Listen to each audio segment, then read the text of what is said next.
I accepted the contract at Hrafen 12 because I needed the money more than I needed to question why the hazard multiplier was so high.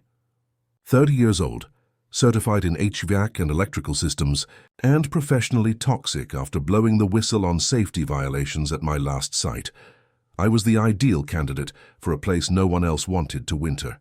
6 months on the ice, they said. Keep the generators running, maintain life support, fix what freezes. The pay would erase my debt and buy me time to rebuild a career I'd torched in the name of doing the right thing. The flight from Longyearbyen to Hrafen 12 took 2 hours in a twin otter that bucked through cloud like a tin can kicked downstairs. Below, the pack ice stretched in fractured white plates, pressure ridges casting shadows that looked like writing in a language I didn't want to learn. The pilot, a Dane with 20 years on polar routes, said exactly 6 words to me.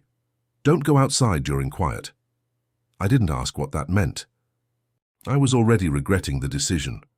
Hrafen 12 revealed itself as a cluster of modules on steel stilts, hulking against a horizon that offered no meaningful boundary between earth and sky. Lab, dorm, galley, comms, each connected by accordion tubes that groaned and flexed in the wind. The beacon tower rose from the central junction like a skeletal antenna, topped by a rotating light that carved slow, hypnotic arcs through the permanent dusk. Everything was painted safety orange, now dulled to rust by wind-borne ice. The whole structure moaned, not creaked, moaned as if the metal were alive and resented its placement here. Ortiz met me at the airlock. He was lean, hollow-eyed, and wordless. He'd been the outgoing tech, my overlap for the handoff, but he moved through the tour like a man sleepwalking toward escape. He showed me the generator room, 2 Caterpillar diesels, the smell of fuel and hot iron, then the panel arrays, the water reclamation system, the emergency backups. His instructions were clinical, efficient, and empty of personality. I tried twice to crack a joke. He didn't smile. In the comms module, surrounded by radio gear and the low static hiss of empty channels, Ortiz stopped. He reached into his parka and pulled out a sealed envelope, pale yellow, edges worn as if it had been opened and resealed many times. He set it on the desk between us. Night procedures, he said. Read them twice. I picked it up. The paper inside was brittle, typewritten on what looked like a machine from the 1980s. Is this a joke? I asked. No, Ortiz said. Then he added, voice flat as scraped metal. If something knocks from outside, it's the wind. If something knocks from inside, it isn't. He left the next morning on the same twin otter that brought me. I watched from the galley porthole as he climbed aboard without looking back. The plane lifted, banked south, and vanished into the milk-white sky. I was alone with 5 other personnel, none of whom I'd met yet, and a list of rules that read like paranoid fiction. I unfolded the paper that night in my berth, a coffin-sized bunk with a porthole that showed only wind-scraped darkness. The rules were numbered, formatted with the bureaucratic precision of a safety checklist, but the content felt wrong, like instructions written by someone who'd stopped distinguishing between policy and survival. From 2340-010, do not acknowledge any radio traffic unless it uses the full site call sign. If the beacon stops for more than 1 full rotation, do not look at the lens. Reset from the panel with your back turned. Any footprints leading toward the base that do not lead away must be brushed out immediately. Do not photograph them. If you hear chains under the floor, everyone is to stand still until they stop. Between 0213-0217, do not open any interior door on the first knock. I read them twice, as Ortiz instructed. Then I read them a 3rd time, searching for the punchline. There wasn't one. I folded the paper and shoved it into my jacket pocket, telling myself it was hazing, some grim ritual to spook the newcomer. Outside, the wind rose to a scream.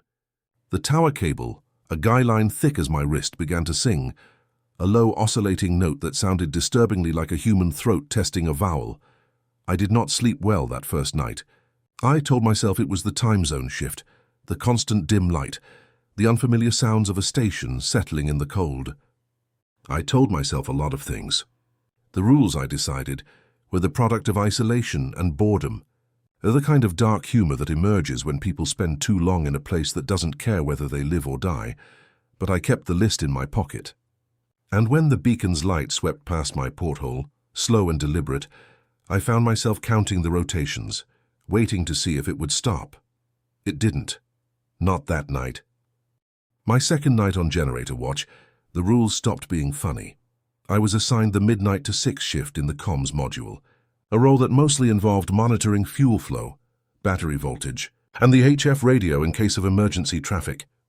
The room was warm, almost stifling, insulated against the cold outside but retaining every stale breath of the people who'd sat in this chair before me.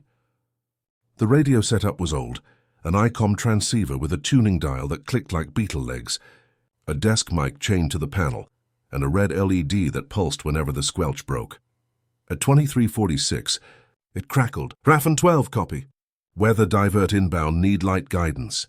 The voice was male, calm, professionally clipped. The accent was North American, maybe Canadian. There was static underneath, the hiss of ionospheric interference, but the words were clear. Someone was out there, possibly in trouble, requesting navigational assistance from our beacon. My hand moved toward the transmit key. Then I stopped. The voice had said RAFN 12, just that, not the full call sign. I pulled the folded rules from my pocket and reread the first line under the red desk lamp. From 23:40:10, do not acknowledge any radio traffic unless it uses the full site call sign. Our full call sign, printed on a laminated card taped to the radio, was RAFN 12 Delta. The voice hadn't used it. I sat back, heart tapping harder than it should. The voice repeated, identical in cadence and tone. RAFN 12 copy. Weather divert inbound, need light guidance. The static beneath was the same, not similar, identical, like a digital loop, a recording played from a source that didn't drift or decay. I glanced at the clock. 23:48, 22 minutes left in the window. I wanted to answer. The instinct to help, to respond to a distress call, was trained into me from every safety course I'd ever taken. But the voice was wrong. It didn't waver. It didn't add detail. It just repeated, every 90 seconds, the same sentence in the same voice with the same static fingerprint underneath. I wrote down the time, the frequency, the exact wording. My pen left dents in the paper. At 23:54, the message came again. At 23:59 again. My fingers hovered over the transmit bar, and I had to sit on my hands to keep them still. At 00:11, the radio went silent. Not quiet, silent, as if someone had flipped a switch. The carrier wave vanished. The red LED stopped pulsing. Outside, the wind intensified, and the beacon's light swept past the window in its slow, relentless arc, indifferent and methodical. I sat there until my shift ended at 6, staring at the radio, waiting for it to speak again. It didn't. In the morning, I found Ortiz in the galley. He was eating oatmeal methodically, staring at nothing. I sat across from him and slid my notes onto the table. Last night, I said, I got a radio call. Divert request. Didn't use the full call sign. Ortiz glanced at the notes. His expression didn't change. He spooned oatmeal, chewed, swallowed. Then he said, You didn't answer? No. Good. But what if someone was actually... They weren't.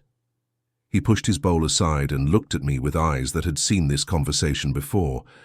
If they were real, they'd use the call sign. Everyone does. It's in the Arctic Comms protocol, drilled into every pilot and operator from Svalbard to Thule. If they don't use it, they're not real. Then what are they? Ortiz stood, took his bowl to the wash station and paused at the door. They're what happens when the ice listens long enough, he said. You did good. You read the rules. He left. I sat alone in the galley, the table bolted to the floor, the porthole showing a sky the color of old bone. I wanted to argue, to demand a rational explanation. Atmospheric reflection, radio bounce, some prosaic glitch. But the voice had been too perfect, too same.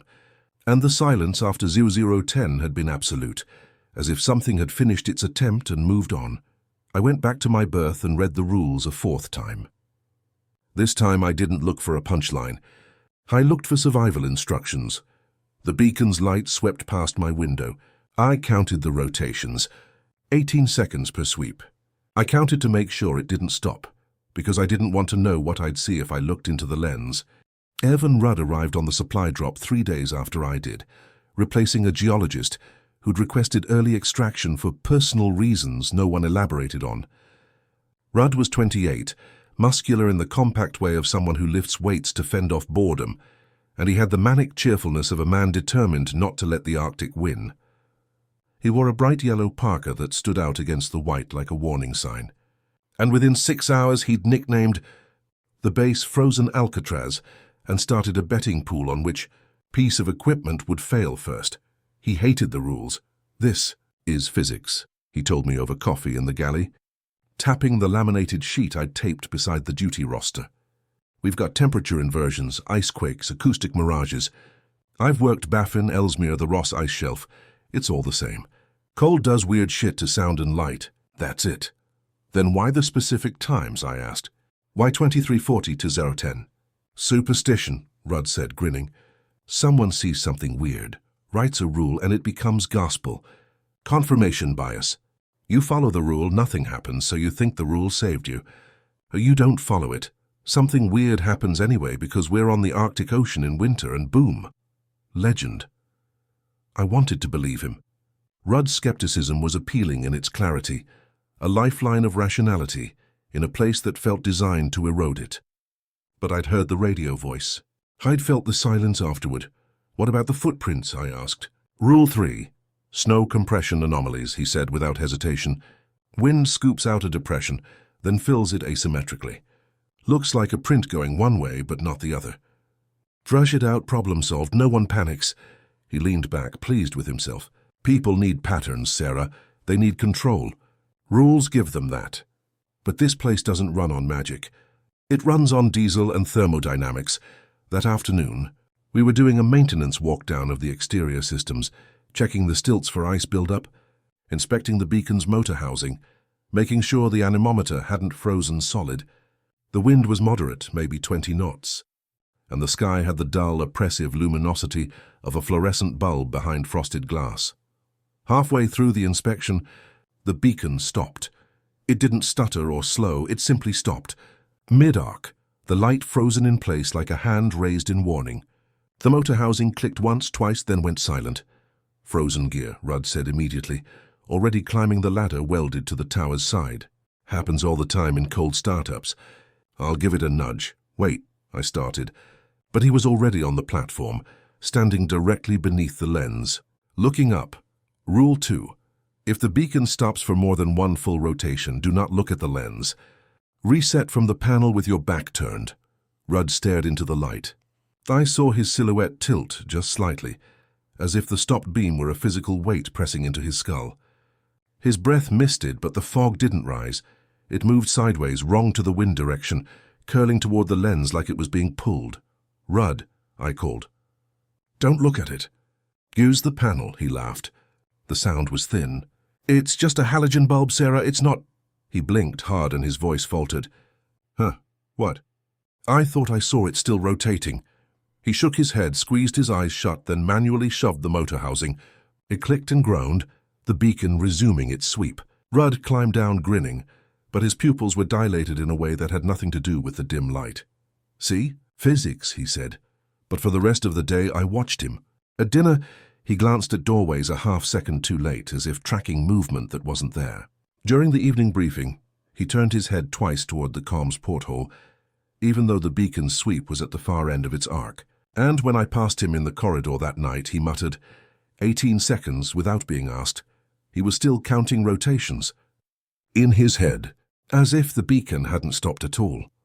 I found the note the next morning in the beacon control box, a soot smear on masking tape pressed to the reset button. "Don't look." The handwriting was shaky, old, maybe a decade gone. Someone else had stared into the lens. Someone else had learned. I didn't tell Rudd, I wasn't sure he'd hear me. He was listening to something else now, something that had started turning the moment he looked up. I couldn't sleep. The wind outside had a voice, low, arrhythmic, probing the seams of the modules like fingers testing a locked door. At 2:10, I gave up, dressed, and went to the engineering locker to inventory gaskets and seals, a task boring enough to quiet my mind. The locker was a narrow room off the generator bay, shelves crammed with replacement parts, lubricants, and the archaeological layers of previous winters. I was cataloguing O-rings when I found the tin. It was old, Danish butter cookies, the logo faded to ghost ink. Inside, Polaroids and a spiral-bound logbook with a cover that read, Maintenance Notes, Hrafen 12, Winter 2014-2015. The photos were chaotic, tucked in without order, shots of equipment, personnel in parkas, and then underneath, the ones that didn't belong, footprints in the snow. Not a trail, just arrivals, leading from empty ice to the base stilts, stopping at the shadow line. No return tracks. The prints were deep, evenly spaced, and in one photo, I could see the edge of the photographer's boot in the frame, as if they'd been standing close, documenting, not fleeing. Another photo, the beacon lens, photographed at night, the light off. Inside the glass, stars, not reflected. Inside, as if the lens were a window to a sky that wasn't above us. I checked the date stamp, March 19th, 2015. I pulled up an astronomy app on my tablet. The stars in the lens didn't match the northern celestial hemisphere. They didn't match anything. I opened the logbook. The first 30 pages were mundane. Fuel consumption, generator hours, temperature logs. Then the margins began to fill with annotations, handwritten in blue pen. If the wind swings east and the rope sings low, we're not alone under the ice. Stand still. Footprints too mean from, brush them out before they decide. The first knock is not a person, the second might be. Wait, someone had been adding to the rules, refining them, testing them. Stapled to the back cover was a faded photocopy of a memo dated 11 years ago. From the site manager to the crew. HF radio protocol. Amendment effective immediately. Do not transmit personal names over HF between 2340 0 + 10. The phenomenon records and replays. Use call signs and designations only. The word records was underlined 4 times, hard enough that the pen had nearly torn through. I sat on the floor of the locker, the tin open in my lap, and felt the truth settle like frost on my skin. This wasn't new. Whatever was happening at Hrafen 12 had been happening for years, maybe longer, and every winter someone figured it out just enough to survive and add another rule to the list. The base wasn't haunted by a single creature or ghost. It was entangled with something vast and patient, something that listened and learned and repeated. I flipped to the last entry in the logbook. Dated April 2015, the handwriting rushed. It doesn't want us dead. It wants us patterned. It wants to know how we move so it can move the same way. Stop teaching it. Below that, in a different pen, someone had written, too late. I returned the tin to the shelf, hands shaking. I wanted to show someone, or tease Dr. Hall, anyone, but I didn't, because they already knew. They'd all found their own tins, their own photos, their own logbooks. That's why the rules existed. That's why no one questioned them. We weren't researchers. We were archivists of survival, each winter adding a line to a document we'd never finish. I went back to my berth, lay in the dark, and listened to the wind. It wasn't random anymore. It had syntax, and somewhere beneath the floor, beneath the ice, something was learning to speak. Dr. Tirsa Hall was 53, a meteorologist on her 5th winter rotation, and the longest-serving member of Hrafen 12's current crew. She had the kind of face that cold had sharpened into angles, high cheekbones, thin lips, eyes the pale blue-gray of glacial melt. She didn't socialize. She took her meals alone, read by headlamp in her berth, and spent her duty hours in the Met station recording wind speed, pressure, and atmospheric phenomena with the precision of someone conducting a ritual. I didn't approach her. She approached me. It was 3 days after I'd found the logbook. I was in the galley at 21 Naus, nursing instant coffee and watching the beacon sweep through the window. Hall sat across from me without asking, set down a thermos of tea and said, "You found Carrigan's notes." I blinked. "Carrigan?" "The tech who kept the tin," Hall said. "Winter of 2015. He lasted 4 months, then requested extraction. He's the one who figured out the radio records names. How did you—" "You've been checking the HF log every night," she said. "And you reset the beacon from the panel yesterday, even though the light didn't stop. You're following rules that aren't on the list. That means you found the supplementary material." I said nothing.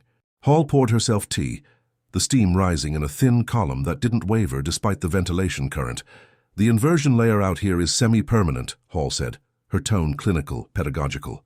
"Cold air trapped beneath warmer air, creating a duct that bends sound and radio waves for hundreds of kilometers. But it doesn't just carry signals. It holds them. Temperature, pressure, salinity. It creates a resonance structure, a kind of atmospheric memory. You're saying the air is recording us. I'm saying the environment is non-neutral, Hall replied. It reflects what we give it, our voices, our routines, our names. And under certain conditions, it plays them back. Not maliciously, not even consciously. It's a physical process, but the output is indistinguishable from intent. She sipped her tea. Outside, the wind dropped to nothing. The silence was worse than the howling. There are 2 rules I'll give you that aren't written down, Hall continued. First, if the aurora forms a complete ring around zenith, no one crosses the snow bridge to the fuel bladders. The ring means the inversion is mirroring downward. The ice becomes reflective, and anything you step toward will step toward you. I felt my stomach tighten. And the second? If you hear running water under the dorm at 30 degrees C, it is not water. Everyone lifts their feet off the floor and counts their breaths to 40. The sound is the ice adjusting to weight it doesn't recognize. If you're still, it recalibrates. If you move, it makes room. She stood, taking her thermos. The rules aren't about survival, Sarah. They're about non-participation. The ice keeps patterns. It trades what we give it, names, routes, timing, for a voice that sounds like help. Your job isn't to fight it. It's to give it nothing. She left me there alone in the galley, the beacon light crawling across the wall. I thought about the logbook, about Carrigan and whoever came before him, each one learning just enough to write a new line before they cracked or fled. And I understood with the clarity of cold water that Hall had stayed 5 winters, not because she was brave, but because she'd perfected the art of being invisible. I decided that night that I would learn the same. The storm hit on my 19th night. The forecast had called it a low-pressure cell, moderate winds, routine for February.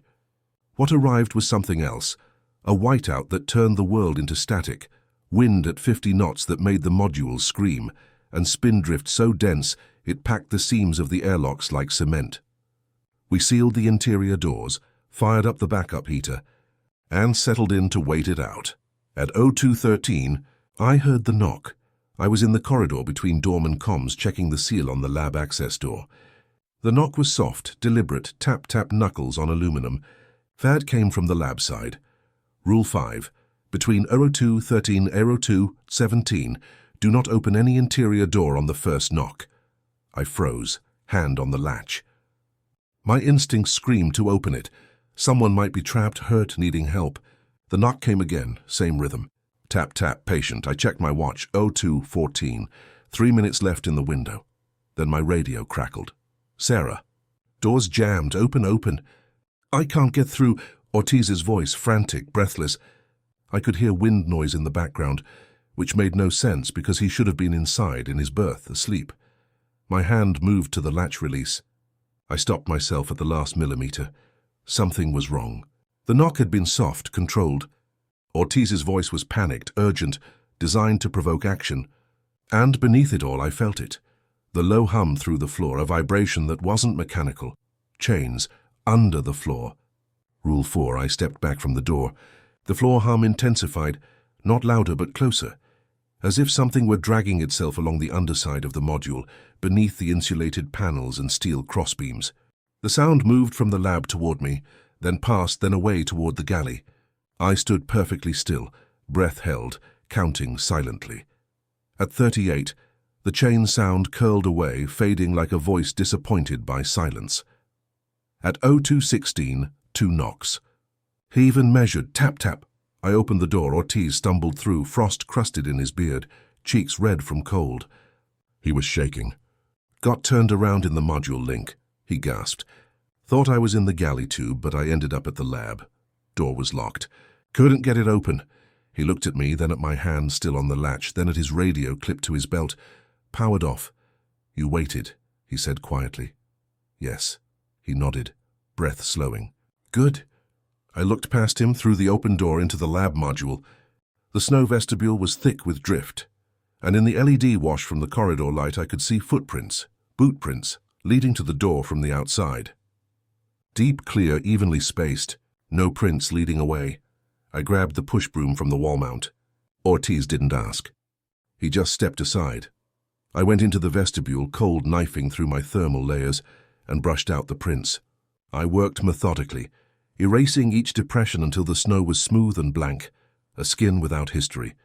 The wind outside hissed, not with weather but with something else, a sound like breath through teeth, as if something watching had lost its place and couldn't find its way back.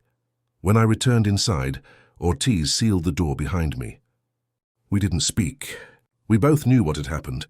Something had knocked once to test the rule. When I didn't answer, it tried a second method, the radio, Ortiz's voice, urgency. It had been learning, and I had been teaching it just by existing, just by following patterns. I went back to my berth, sat on the edge of the bunk, and stared at the folded rules in my hand. They were instructions, yes, but they were also a contract. The ice gave us shelter, power, warmth. In return, we gave it nothing. No names, no reflexes, no patterns it could learn. The moment we broke that contract, we became part of what it was building. I didn't sleep.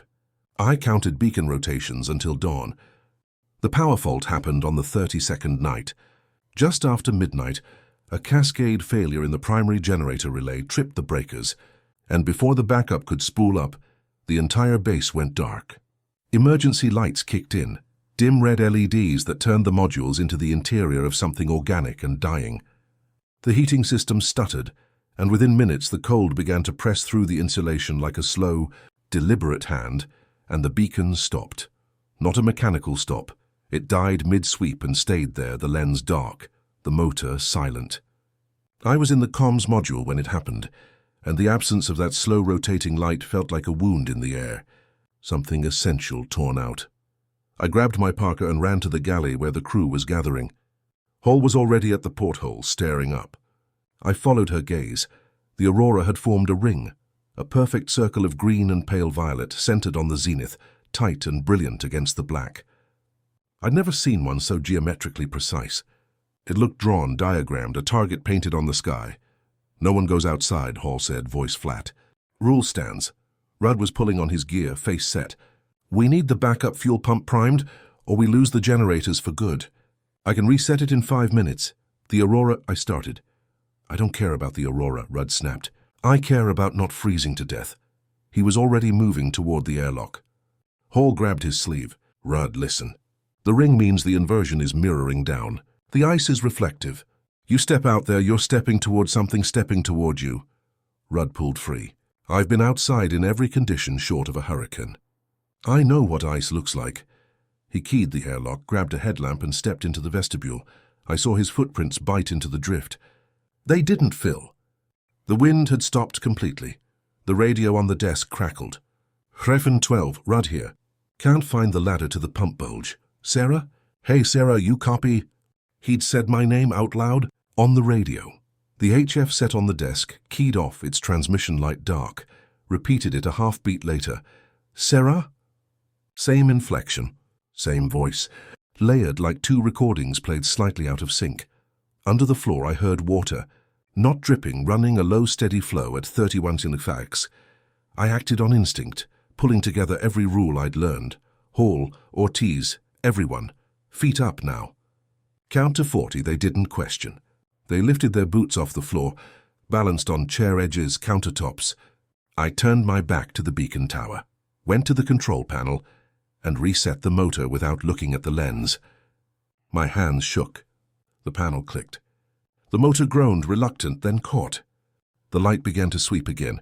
I grabbed the broom and ran. Outside was chalk and neon. The aurora ring pulsed, tightening like a noose. I could see Rudd on the snow bridge, halfway to the fuel bladders, headlamp cutting a yellow cone through the green haze.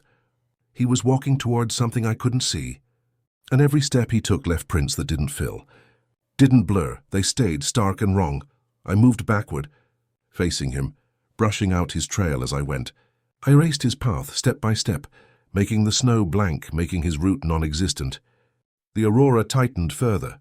I tasted metal, ozone, something else. Halfway to the fuel bulge, the ice cracked, not a structural break, a fold, a vertical line of fractured geometry, where the surface bent upward and reflected the aurora back into the sky. Rudd stopped. I saw him look down. Then he looked up at the ring and his face went slack. My radio hissed. My own voice came out, calm and inviting, words I had never said. It's safe, Evan. Keep going. I keyed the mic, hand cramping. Raffen 1-2 Delta to field, full stop. Acknowledge call sign. Rudd blinked. He turned, saw me, saw the blank snow where his path had been. He stepped back once, twice into the erasure I'd made, and followed it home. Behind him, the fold in the ice widened, and something dark moved underneath. Not shadow, but an absence, a shape learning to be him. The beacon swept. The ring frayed, unraveling into ribbons of light that fled toward the horizon. Rudd stumbled through the airlock, and I followed, pulling the broom inside. I sealed the hatch. Inside, everyone stood still. The water sound beneath the floor rattled to a peak, then stopped. The chains, deep, slow dragging, curled away into silence. At 0218, the backup generator stabilized. The lights came up. The heating cycled. Everything returned to normal, except for the 6 of us standing in the galley, breathing too fast, not speaking. Rudd sat on the floor, staring at nothing. I saw myself, he whispered, in the ice, walking toward me. Hall handed him water. She didn't say I told you so. None of us did. We'd all just learned the cost of breaking the rules. And we'd learned it wasn't death. It was replacement. Dawn came as a smear of grey along the horizon, thin and anemic, offering no warmth and less comfort. The storm had passed. The wind settled into a low, constant moan, and the modules stopped their shrieking. Frost had grown on the inside of the comms window overnight, delicate rosettes that, when I looked closely, resembled fingerprints pressed into glass from the other side. I went to the engineering locker and retrieved Carrigan's logbook. I brought it to the galley, set it on the table, and wrote in the margins with a steady hand, "Do not say anyone's name on HF or PA after 2340. Full call sign only. If the Aurora makes a ring, the ice mirrors your downstep. Backtrack on your own blank. Brush out prints that go one way. Erase paths before they get learned." Hall sat down across from me. She read what I'd written, then signed her initials in the margin. Ortiz came next, underlined erase 4 times with a pen that pressed dents into the paper. Rudd approached last. His eyes were bloodshot, the sclera webbed with red, and he moved like a man testing the weight of his own body. He took the pen, hesitated, then pushed the logbook toward me. "Add 1 for me," he said quietly. I wrote, "If you looked into the beacon, assume it's still turning in you. Let someone else call time for a while." We taped the updated rules beside the duty panel, laminated them with packing tape, and said nothing. Then the bass hummed around us, ordinary again, familiar, warm. But that ordinariness felt performed, like a stage set waiting for the lights to dim and the real performance to begin. Rudd asked Hall to take over his beacon maintenance shifts. She agreed without comment. Ortiz started carrying the broom with him during his rounds, brushing out depressions in the snow, even when there were no prints. I checked the HF log every night, cross-referencing timestamps, making sure no one had transmitted during the blackout window. We didn't talk about what had happened. We didn't need to. The logbook was our conversation, a document written across years by people we'd never meet, and we were just the latest contributors. 1 week later, I found a new photo in the tin, one I hadn't seen before tucked beneath the others. It showed the interior of the beacon lens taken from below. Inside the glass, instead of stars or light, there were silhouettes. Human shapes walking in slow rotation, their edges sharp against a luminous void. I didn't recognize them. But one was wearing a yellow parka. I put the photo back and closed the tin. I didn't show Rudd. He was already checking doorways too late, already counting rotations no one else could hear. He was managing. We all were. That was the job. The Arctic doesn't kill you quickly. It learns you first. And if you're not careful, it becomes you. I went back to my berth that night, lay in the dark and listened to the wind test the seams. The beacon swept, steady and sure. 18 seconds per rotation. I counted them not to soothe myself, but to make sure the rhythm didn't change. Because if it did, I'd need to know, and I'd need to decide whether to look.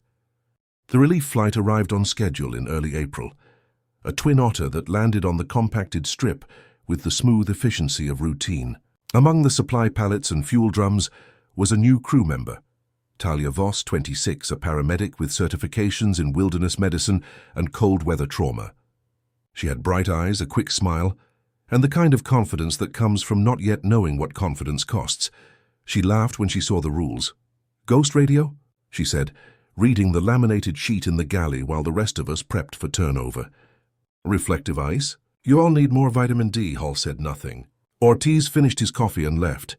Rudd stared at his hands. I was the one who spoke. "The rules aren't suggestions," I said. "I get it," Talia replied, still grinning, hazing the newbie. "I worked a season in McMurdo. We had a story about a penguin that knocked on the lab door at midnight. Spoiler. It was the wind and a loose panel, I wanted to argue.